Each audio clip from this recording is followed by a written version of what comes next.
하나님 말씀 구약성경 시편 5편이 되겠습니다. 구약성경 806쪽 시편 5편입니다.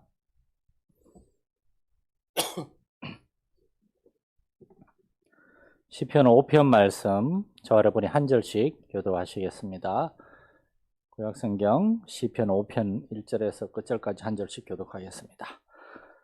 여호와여 나의 말에 귀를 기울이사 나의 심정을 헤아려 주소서.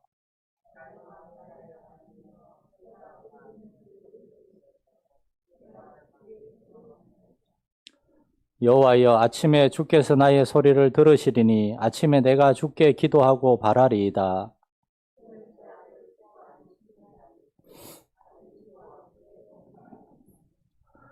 오만한 자들이 주의 목전에 서지 못하리이다. 주는 모든 행악자를 미워하시며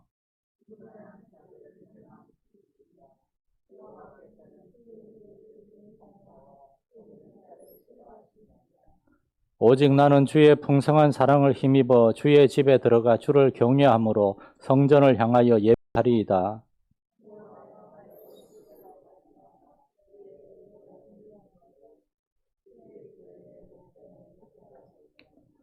그들의 입에 신실함이 없고 그들의 심중이 심히 악하며 그들의 목구멍은 열린 무덤 같고 그들의 혀로는 아첨 하나이다.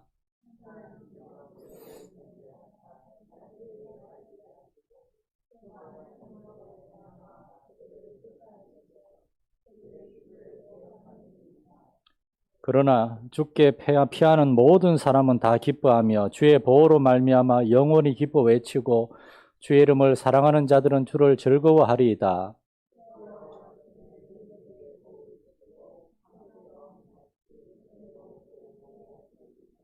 아멘. 광고 말씀 잠깐 드리겠습니다. 우리 이번에 계신 우리 방권사님 위해서 계속해서 기도해 주시고 오늘 낮에 그 아드님을 만났는데 이제 아주 공교롭게도 같은 시간에 딱 가가지고 제가 손자입니다 그러는데 그 옆에 계셔가지고 깜짝 놀라시더라고요. 그래서 인사 나누고 그럼 올라갔다 오시고 전 나중에 이제 또 며느리 올라간 사이에 얘기를 나눴는데 처음에 퇴원하시면 바로 요양병원에 모시려고 했었는데 어머니가 그래도 아직 이렇게 정신이 멀쩡하시고 그래서 좀 더 이렇게 집에 있으시면서 간병인을 집에 들여가지고 좀 계시게 하려고 그런다고 일단 자기들은 할 수 있는 데까지 최선을 다하려고 그런다고 형제들이 그렇게 얘기했다고 그러더라고요. 그래서 너무 참 감사하다고 우리도 목회자님 저도 그렇고 좀 더 자주 찾아뵙고 이렇게 살피고 가겠다고. 퇴원은 좀 기간이 필요하고요. 아직 이렇게 바로 요양병원 가시지는 않을 것 같습니다. 여러분 권사님 위해서 기도 많이 해주시고 우리 성도들을 위해서도 좀 많이 기도 부탁드리겠습니다. 오늘 시편 5편을 우리가 이제 보게 됩니다. 5편을 쭉 읽으면서 이 5편이야말로 가장 그래도 시의 모양을 갖고 있다라는 그런 생각을 하게 됩니다. 그냥 성경에 기록된 말씀이다라고 생각하지 않고 그냥 있는 그대로 읽으면 하나의 아름다운 시입니다. 다윗은 하나님 앞에서 간절한 마음으로 호소하고 있고 또 무언가를 간구하고 있습니다. 여기에서 이제 이게 그냥 시가 아니라 기도시요 탄원시라는 걸 알 수 있습니다.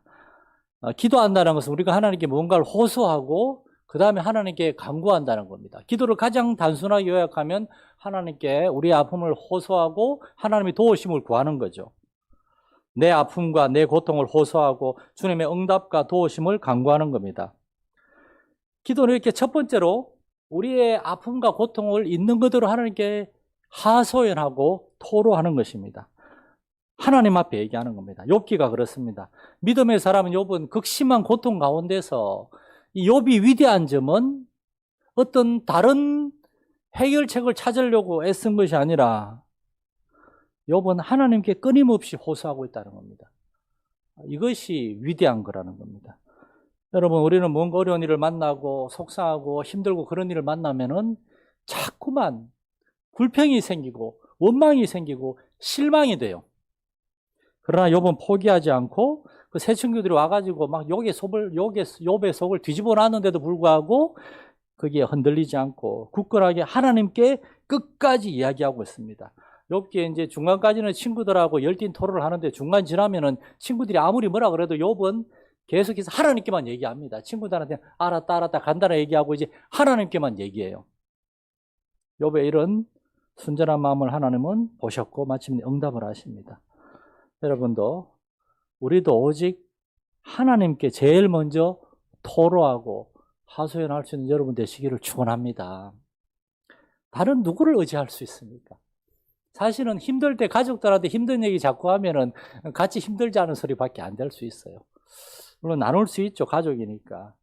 그러나 그들에게 무언가를 기대하고 의지하고 하려고 보다 우리는 도와주고 이렇게 격려하기 위해서는 몰라도 나 힘들어 죽겠다, 그런 얘기는 하나님 앞에 제일 먼저 해야 됩니다.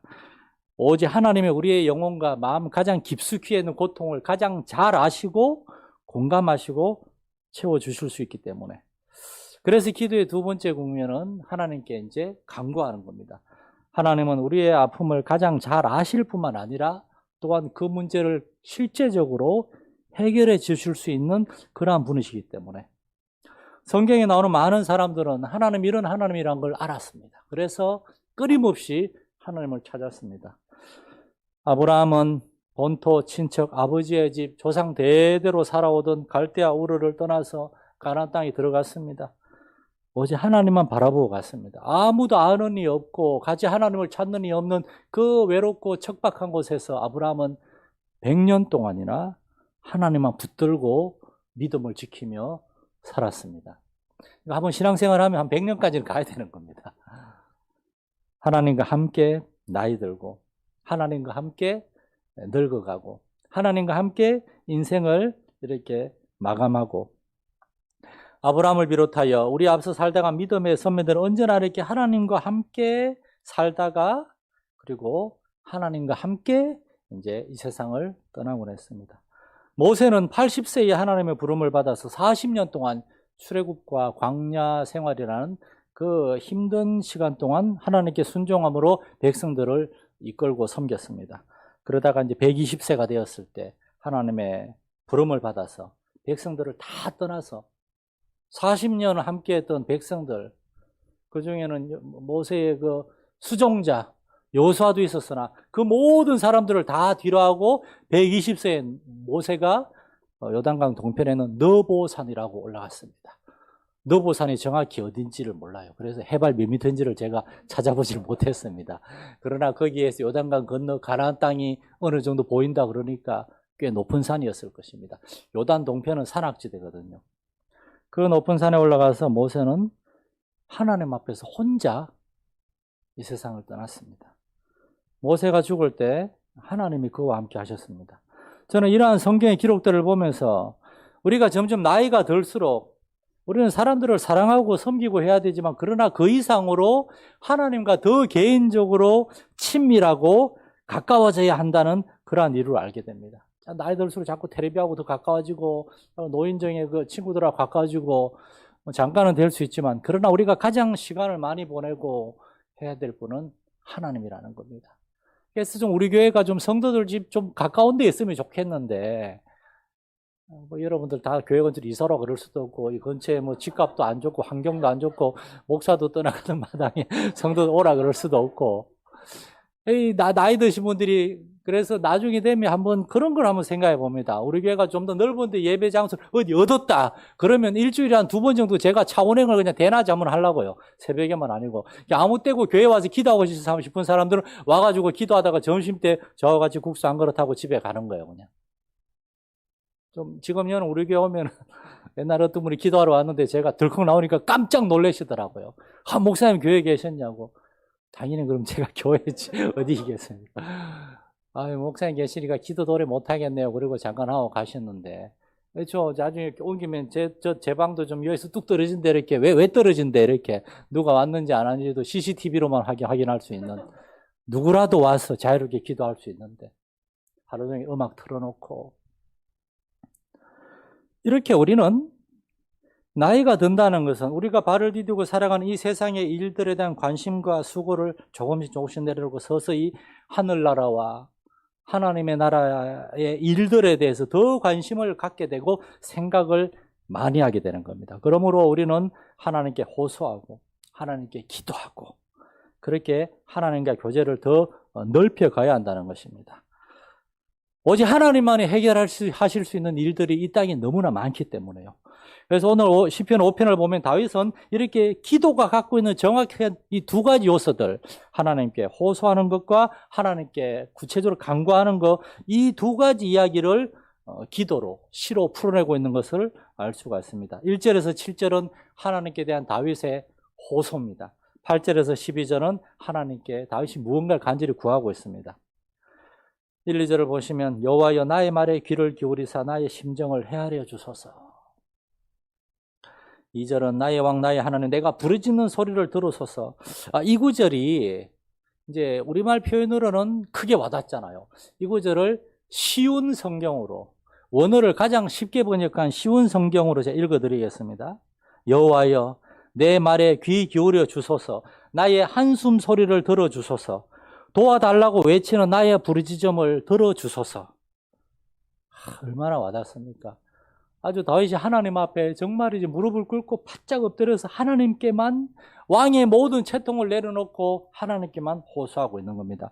특별히 나의 한숨 소리를 들어소서라는 구절은 이 다윗의 심정이 어떤지를 알 수 있습니다.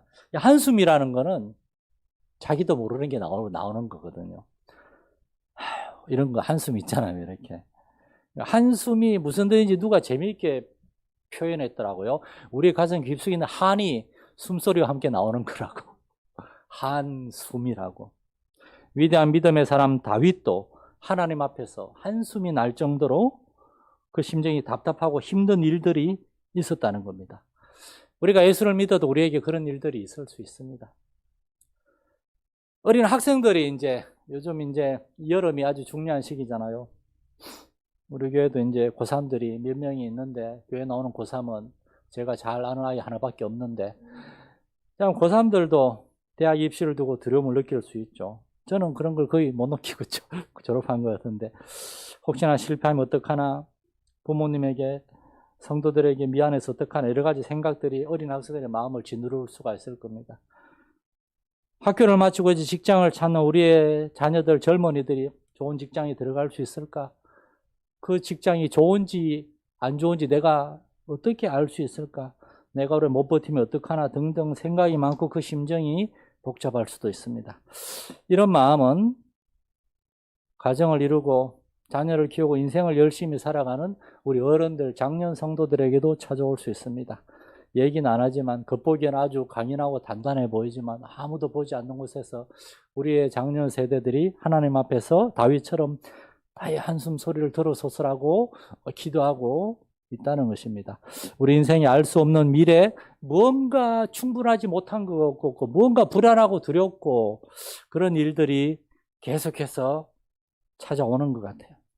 오늘 본문에서 다윗은 무엇 때문에 이렇게 괴로워하고 있는가? 특별히 다윗의 주변에 다윗을 힘들게 하는 사람들이 있었습니다. 4절에서 6절 사이에 그리고 8절, 9절, 10절 사이에 다윗을 더 힘들게 하는 사람들, 다윗의 주변에 있는 오만한 자들, 거짓말하는 자들, 피 흘리기를 즐기는 잔인한 사람들, 속이는 사람들, 그리고 하나님 나라의 원수와 같은 악하고 교활한 사람들. 이들은 하나님을 안 믿는 죄인들도 있습니다. 우리한테 교회 다니면서 왜 그러냐고. 하나님 믿는다면서 우리하고 별 다를 게 없네요. 또는 우리와 함께 하나님을 믿는다고 하면서 그 마음에 유대인들의 대제사장들, 바리새인들, 서기관들 같은 그런 종교주의, 율법주의에 빠져가지고 자신도 모르게 다른 사람을 판단하고 비난하고 다른 사람들을 불쌍히 여기는 마음이 없고 오히려 판단하고 비난하고 정죄하기를 좋아하는 사람들. 사실 실제로 우리가 살아가면서 겪게 되는 스트레스와 어려움의 대부분의 원인들은 어떤 일 때문이 아니라 사람들 때문이 대부분이라고 합니다. 6절 말씀에 특별히 피 흘리기를 즐기는 자. 이 구절 얼마나 무서운 구절입니까? 이 말은 다른 사람이 피 흘리면서 고통당하는 걸 보면서 불쌍히 여기는 마음도 없고 마음 아파하는 것도 없고 괴로워하는 마음도 없고 냉정하고 아주 그냥 차가운 그러한 마음, 긍휼이 없는 그러한 마음, 그런 걸 얘기하는 겁니다. 여러분은 어떻습니까? 때로 우리에게도 이런 냉정하고 이런 차가운 마음이 우리의 마음을 지배할 때가 있습니다. 어려운 일을 많이 겪고 상처를 많이 겪으면은 다른 사람의 아픔에 대해서 우리가 마음이 둔해질 수도 있습니다. 다른 형제와 자매의 아픔과 고통에 대해서 긍휼히 여기는 마음이 생기지 않고 오히려 저렇게 믿음이 자라는 거지, 사는 게 다 저런 거지, 아직 나이가 어리니까 저런 일을 좀 겪어봐야 돼. 우리보다 나이가 아직 적거나 또는 믿음이 약하다라고 생각되는 사람들에 대해서 젊어서 고난은 사서도 한다고 그런 얘기 안 해도 다 알아서 고난 어려움을 다 겪을 텐데 나 때는 말이야. 우리가 젊었을 때 고난을 겪었을 때 누군가 우리를 이해하고 우리를 손잡아주고 위로해 주었다면 얼마나 우리가 큰 도움을 얻었겠습니까? 지금 우리가 그러한 자리에 있습니다. 군대 가면은 이렇게 보면 후임병들 되게 괴롭히는 사람들이 있는데 되게 그 사람들이 자기들이 계급 낮을 때 괴로움을 많이 당했거든요. 근데 그 사람들 전부 다 내가 나중에 높은 자리에 오르면 나는 절대 안 괴롭혀야지 그랬는데 다 잊어버리고 괴롭히더라고요. 저는 그런 사람들 많이 봤습니다. 이러한 상황 가운데서 다윗은 하나님께 호소하고 있습니다. 7절 말씀에 오직 나는 주의 풍성한 사랑을 힘입어 주를 경외하고 주를 예배할 것입니다. 그런데 7절 말씀이 또 우리말 성경에 참 큰 이 안타까운 현실 중에 하나인 접속사가 빠져 있습니다. 원어 성경에는 그러나가 있습니다. 정말 거짓말하고 피 흘리기를 즐기고 속이는 자들이 있으나 그러나 나는 주의 풍성한 사랑을 힘입어서 주님을 경외함으로 주님을 예배할 것입니다. 다윗은 하나님이 나를 사랑한다는 걸 잊어버리지 않았고 그리고 하나님은 내가 경외해야 된다. 그러니까 나는 하나님 앞에서 살아가야 한다는 것을 언제나 잊어버리지 않았습니다. 아무리 어렵고 힘든 일을 만나도 다윗은 가장 중요한 한 가지 사실, 하나님이 나를 사랑하시고 하나님이 나와 함께 하시고 나는 그 하나님 앞에서 살아가고 있다는 걸, 우리 로마서 이제 공부하면서 듣겠지만 우리는 하나님 나라에 속한 거예요. 이제 우리의 말하는 것과 행동하는 것과 우리의 삶은 하나님 나라에 속해 있는 것이고 사실은 세상 가운데서 하나님을 대변하고 있는 겁니다. 그래서 다윗은 이러한 아무리 힘든 가운데서도 막 답답하고 힘들어요. 자기도 그냥 주님을 섬기고 주님의 뜻대로 나라를 세워나가는 거 쉽지 않거든요. 한 가정을 이렇게 잘 꾸려나가는 것도 부모님으로서 이게 쉽지 않잖아요. 근데 한 나라의 왕으로서 얼마나 다윗이 신경 쓸 게 많게. 근데 그 나라 안에 다윗을 도와줘야 될 중요한 직책에 있는 사람들이 이렇게 다윗을 힘들게 하고 있을 때 다윗은 그러나 나는 주의 사랑을 힘입어서 주의 집에 들어가 주를 경외함으로 성전을 향해 예배할 것입니다. 특별히 저는 예배할 것이다, 이 단어를 강조하고 싶습니다. 다윗은 어떤 상황에서도 예배를 소홀히 하지 않았습니다. 오늘날 우리가 어려운 일을 겪으면 사람들이 어떤 시험에 들고 문제가 생기면 제일 쉽게 포기하는 게 예배 안 나오잖아요. 힘들 때 더 예배에 나와서 하나님께 매달려야 되는데 사람들 때문에 좀 피곤하고 사람들하고 교제가 힘들면 우리 교회가 아무리 좁다 하더라도 그래도 여기하고 저 지하가 여기 3배나 되는데 넓은데 예배 드리는데 구석에 조용히 앉아가지고 누가 와서 인사하고 자꾸 그러면은 반갑습니다. 근데 제가 조금 기도하고 싶네요. 조용히 앉아가지고 예배하고 그렇게 와도 되잖아요. 여러분, 마귀는 하나님을 대적하는 존재입니다. 근데 마귀는 하나님을 이길 수 없어요. 그래서 하나님을 이길 수 없기 때문에 마귀가 취하는 가장 사악한 전략이 하나님의 사람들로 하여금 하나님과의 교제, 하나님을 예배하지 못하도록 회방하는 겁니다. 이것이 마귀가 하는 일입니다. 여러분, 목회자가 마음에 안 들거나 목회자한테 좀 섭섭하거나 화나는 일이 있어도 어떤 다른 사람과의 관계에 있어서 무언가 섭섭하고 속상한 일이 있어도 예배를 소홀히 하지 않길 바랍니다. 목회자와의 관계보다 다른 사람들과의 관계보다 교회의 어떤 구체적인 일들보다 더 중요하고 본질적인 것들은 하나님과의 관계거든요. 하나님과의 관계.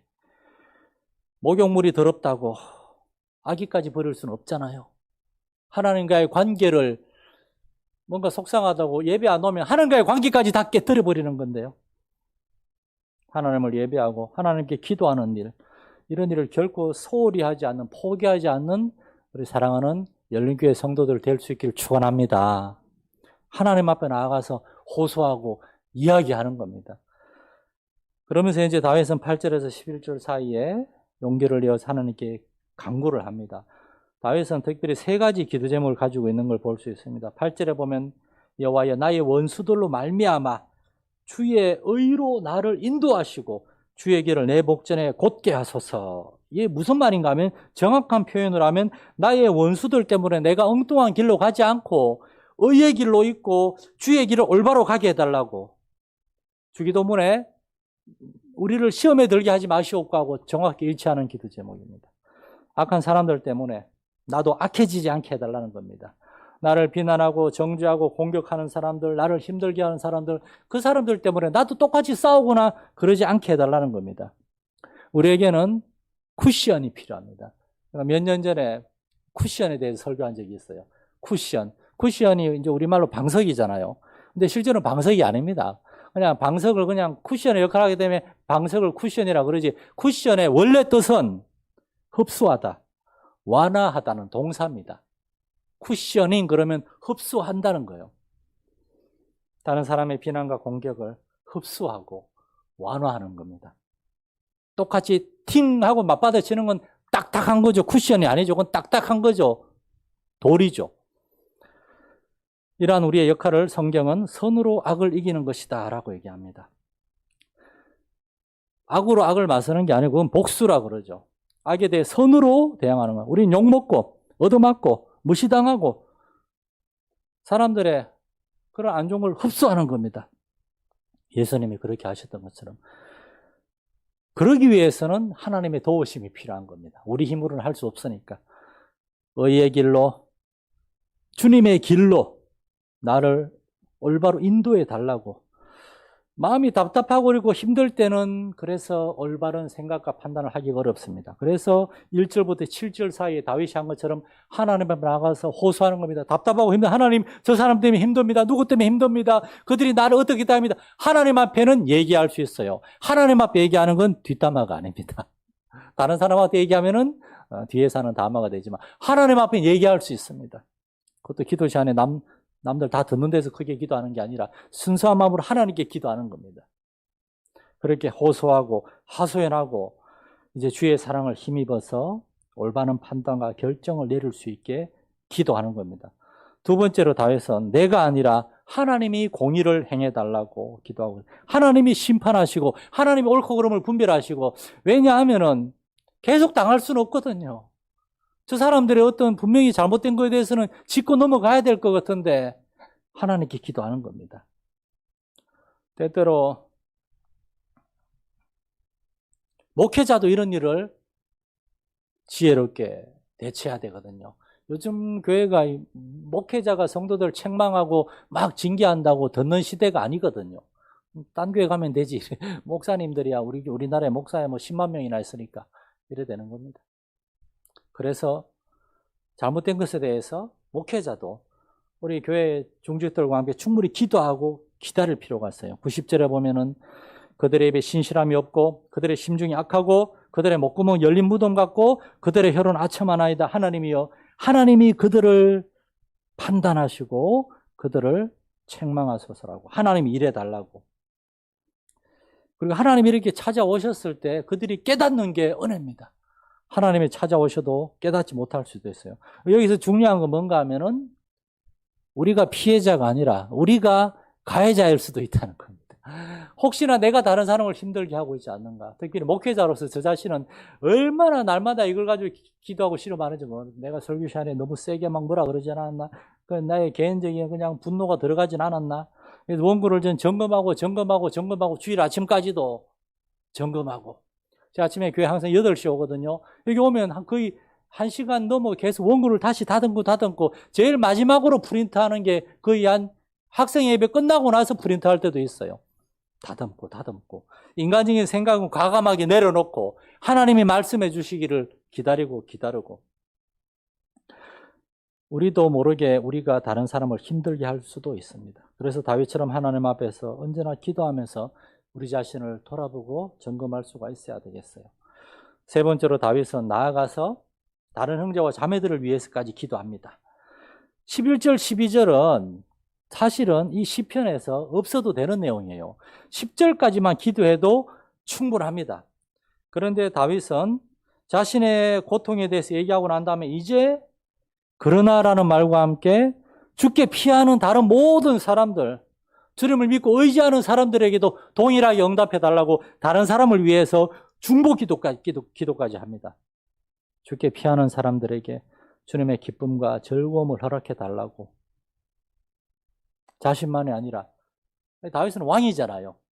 왕으로서 다윗은 하나님 앞에서 온 나라, 온 백성을 향한 목회자라는 그러한 마음을 가졌어요. 이스라엘의 왕은 이런 자리였거든요. 그러나 다윗 이후의 왕들은 그런 마음이 없었습니다. 지도자로서 군림하고 큰소리치고 사람들을 부르려고만 했지. 교회 목사라는 직분도 사람들에게 군림하는 자리가 아니거든요. 옛날에 제가 목사 안수 받을 때 그 면접을 보는데 그때 큰 교회 목사님이 저한테 물어보더라고요. 야, 교회의 주인은 누구냐? 그래서 저는 예수님이라 그럴까 했는데 제 앞에 사람들 보니까 다 예수님 그러길래 저는 좀 색다르게 보이고 싶어서 성도들입니다. 그랬더니만 그 목사님이 저를 보고 이놈 이거 아주 교회를 말아먹을 친구구만. 교회의 주인이 왜 성도야? 목사지. 예전 속으로 당신이야말로 우리 교단을 말아먹을 만한 그 뒤로 몇 년 뒤에 그분이 교단 역사에 길이 남는 큰 사고를 치셨죠. 누군가는 얘기하지 않겠습니다. 그분이 이제 목사 안수 받을 때 안수를 해줬는데 그건 감사하지만 저는 교회의 머리 되신 분 예수님이죠. 그러나 교회의 주인은 저는 성도입니다. 자, 예수님이 목자장이에요. 여기 양들이 있습니다. 목자장에게 제일 중요한 게 누굽니까? 뭡니까? 양들입니다. 근데 예수님이 양들을 치기 위해서 너 이리 와봐. 양들을 좀 쳐. 맡긴 게 누굽니까? 그게 목회자입니다. 목회자가 양들을 잘못 돌보면은 양들이 목회자한테 대드는 건 사실은 미안하지만 그건 우스운 겁니다. 그런 거는 목회자한테 좀 속상할 수 있지만 큰 상처가 안 돼요. 그러나 정말 중요한 거는 예수님이 목사를 따로 부를 것이라는 겁니다. 다윗은 그러한 목자의 마음으로 백성들을 섬겼고 여러분에게 감히 말씀드리는데 목회자만이 아니라 우리 장로님만이 아니라 여러분 직분 가진 사람들 모든 사람들이 교회에 대해서 이러한 섬기는 자로서 다른 사람을 돌아보고 섬겨야 되는 그러한 마음을 가질 수 있기를 간절히 부탁을 드립니다. 책임감. 여러분에게 하나님이 성도들을 붙여주셨어요. 여러분이 누군가를 알아요. 누군가가 우리의 형제 자매가 됐어요. 그러면 여러분은 이제 그 사람에 대해서 책임이 있는 겁니다. 그 사람에 대해서 알게 됐기 때문에. 그 사람은 이제 남이 아니에요. 우리의 형제와 자매예요.